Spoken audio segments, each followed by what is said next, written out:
Hello guys, আসসালামু আলাইকুম। Welcome to my another ভিডিওতে। আশা করি আপনারা সবাই ভালো আছেন। আমিও আলহামদুলিল্লাহ ভালো আছি। তো আজকে বড় ভাই ফোন দিয়েছে বড় ভাইয়ের বাড়ির সামনে যাওয়ার জন্য, তাই হাঁটতে হাঁটতে চলে যাচ্ছি।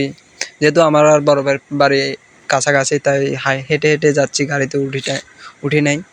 তো যাচ্ছি, চলে গেলাম বড় ভাইয়ের বাড়ির সামনে। বড় ভাই দেখতেছি আমার জন্য অপেক্ষা করতেছে। তো বড় ভাই আমাকে বলতেছে, আজকে কি টিপ দিবি দে তুই, এতদিন তো আমি খাওয়াচ্ছি, আজকে তুই দে। তো আমি চিন্তা করে দেখলাম আমার কাছে পকেটে টাকা আছে মাত্র 200 টাকা, তো আমি কিভাবে টিপ দিই। তো এটা নিয়ে অনেক কতক্ষণ দুজনে মিলে কথাবার্তা বললাম। তো বলতে বলতে একটু দুষ্টামি করলাম বড় ভাইয়ের সাথে। বড় ভাই আমার চুল দেখে বলে ক্রাশ খাই গেছে, আমার চুলটা বলে অনেক সুন্দর দেখায়, ওই কারণে।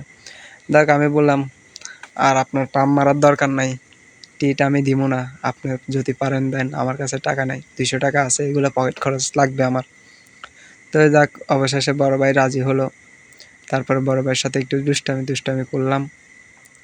করার শেষে অবশেষে বড় ভাই বলল, চল তাহলে টিট দি। গাড়িতে উঠে চলে আসলাম।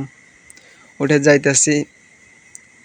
যে যেতে যাইতেছি আমার ফেভারিট নাস্তাটা করার জন্য, যেহেতু এখন বিকাল টাইম, নাস্তা করার টাইম।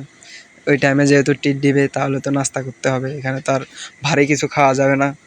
তো যাক, যাওয়ার সময় বড় ভাইয়ের সাথে একটু দুষ্টামি করতেছি। বড় ভাইয়ের টাকা আছে, টাকাগুলো কি যেভাবে খরচ করতে হয় সেটার চিন্তায় আমার। যাক, চলে আসলাম হসপিটাল মোড়ে। এসে একটু প্রচুর গরম পড়তেছে, ওই কারণে একটু ঠান্ডা খেলাম। তো ওই টাইমে আর ভিডিও করি নাই, দোকানে অনেক মানুষ ছিল, ওই কারণে। দেখ, হসপিটাল মোড়ে আসলাম। যারা ফেনীতে আছেন হসপিটাল মোড় চিনবেন। তো এই হসপিটাল মোড়ে এসে তারপরে উঠে গেলাম রেলগেট যাওয়ার গাড়িতে।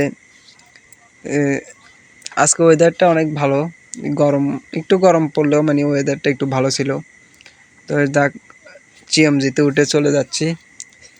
তো যেতে যেতে একটু ভিডিও করলাম, চারপাশটা দেখালাম আমাদের ফেনী শহরটা কীরকম। চলে আসলাম রেলগেটে কি পরিমাণ জ্যাম, আমাদের এখানে আপনার 2 থেকে 3 মিনিট লেগে গেছে জ্যামে।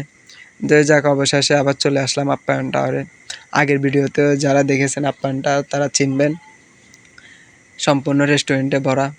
যে যাক, আপ্যায়ন টাওয়ারটা আপনারা দেখেন, এদিকে আমি আমার কাজ করি। তো হাঁটতে হাঁটতে আবার চলে গেলাম লিফটের সামনে। ওই দিনের মতো আজকেও লিফটের সামনে কতক্ষণ বসে দাঁড়াইছিলাম, লিফট উপরে ছিল, ওই কারণে। যাক, লিফটে উঠে গেছি, আমি আর আমার বড় ভাই, আর কেউ নাই। লিফটে উঠে চুলগুলো একটু ঠিক করলাম। লিফট থেকে নেমে চলে গেলাম স্ট্যাটাস ফুডসে। সামনে 0 কিলোমিটার স্ট্যাটাস ফুডস। তখন ভিতরে ঢুকে গেলাম। ভিতরে তো ভাই এত মেয়ে কোথার থেকে যে আসে বুঝি না। রিলেশন করতে বলে আমরা রিলেশন করি না, কিন্তু ভাই এত মেয়ে কোথার থেকে আসে। দেখ, ওয়াশরুমে চলে গেলাম, একটু হাত ধুলাম। হাত ধুয়ে দেখতে চাইলাম আয়নাতে নিজেকে, কীরকম লাগে। না, খারাপ লাগে না, সুন্দরই লাগতেছে। যত সুন্দর লাগুক, আমাদের প্রতি তো আর মেয়েরা ক্রাশ খায় না। যাক, টেবিলে বসে গেলাম। কি খাবো অর্ডার দিতে বলতেছে, তো আমি তো আমার ফেভারিট নাস্তাটাই অর্ডার দিব। নাচোসও অর্ডার দিলাম 2টা, সাথে কোল্ড ড্রিঙ্কস 2টা অর্ডার দিলাম।